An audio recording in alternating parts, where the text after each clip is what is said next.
Hello, everyone. These are some videos about the second reading in Aristotle's Nicomachean Ethics. There are some abrupt transitions here. I think reading Aristotle's Ethics takes time, and one of the things that is an obstacle is sort of kind of like trying to reconstruct just exactly what he's getting at, or what his train of thought is, what the logic of his presentation is. For instance, we see that the big issue or the big concept that's introduced right away in book two is the first word, virtue, which of course we've been looking into by reading Plato's Meno, and it has been introduced in book one of Aristotle's Ethics. But book one was about happiness, really. It was about trying to figure out what the greatest good, the summum bonum, was, what the best life was for a human being. And it may have sort of slipped through the cracks that because he kind of defines the best life or characterizes the best life or proposes what is the best life several times, I think, in book one, it might have slipped through the cracks that he thinks that the best life, the truly happy life, is a life of virtue. That is, that one cannot separate what he would regard as true human happiness from living a virtuous life and having the virtues. One of the issues, of course, one of the ambiguities, I would say, in the word virtue is that there is this general concept of virtue, and then there are the virtues in the plural.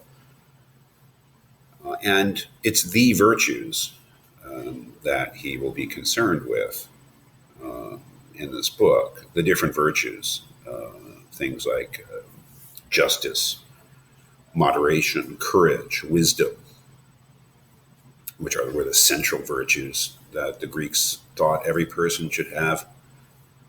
But let's just say that maybe we can sort of say, well, where we left off in book one was Aristotle saying that human nature dictated a certain idea of what the human function was.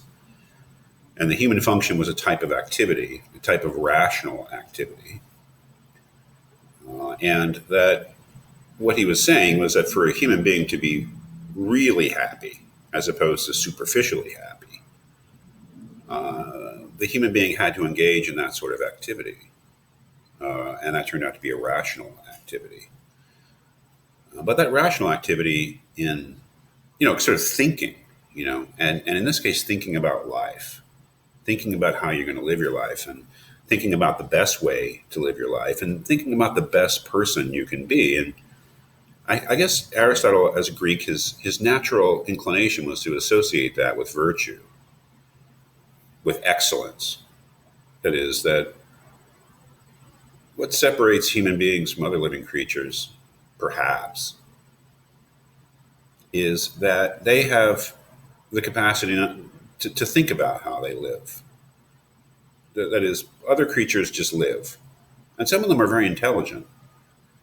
But one would imagine that they don't contemplate and reflect on how they should live.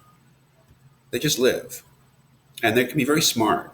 Right? We know non-human creatures of all sorts, and you can make your own list, or can be very intelligent and can exhibit all sorts of signs of intelligence and even personality. But I think that I would agree with Aristotle that it is unique to human beings that we have the capacity to evaluate our own actions and to try to change if we are dissatisfied on an ethical level with how we're living or what sort of person we are. We have the capacity to try to change. And then that's a big part of things too.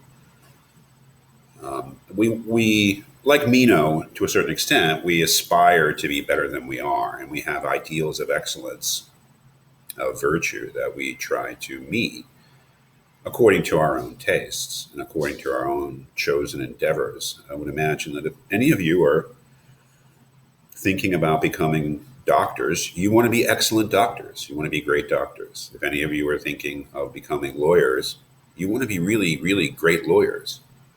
If any of you are thinking of going into business, you want to be great business people. That is, we aspire in different areas of our lives to do well what we do. Think of your future if you choose to have children. I mean, it's a great challenge to be a parent, and no one wants to just be a parent. You want to be a good parent. So you think about parenting. You worry about it. You make plans. You evaluate yourself. You have to sort of just live every day, don't get me wrong. And it's a lot of fun being a parent, which is really the sort of great secret of being a parent, is that it's incredibly enjoyable hanging out with kids, and spending time with them. It's a great joy. But we work on it, and we want to be better. We want to be good at what we do. So the pursuit of virtue, in a certain sense, is quite natural to us, not just the Greeks, but to everyone. We want to do it right. We want to be. We don't just want to be, business people. We want to be good at it. We don't just want to be parents. We want to be good parents. And generally speaking, we don't just want to live our lives. We want to live our lives well. So the pursuit of virtue is, I think, a natural thing for a human being. Is that we want to do the right thing, and whatever living our lives are, whatever it means to live a human life, we want to do it admirably. We want to do a good job, and what that means, doing a good job, living a good life, is really not clear. It's something that demands thought, and books like these, like Aristotle's Ethics, are really we look to these things for some sort of suggestion, some sort of guidance in our own natural, personal quest to live a good life and be a good person.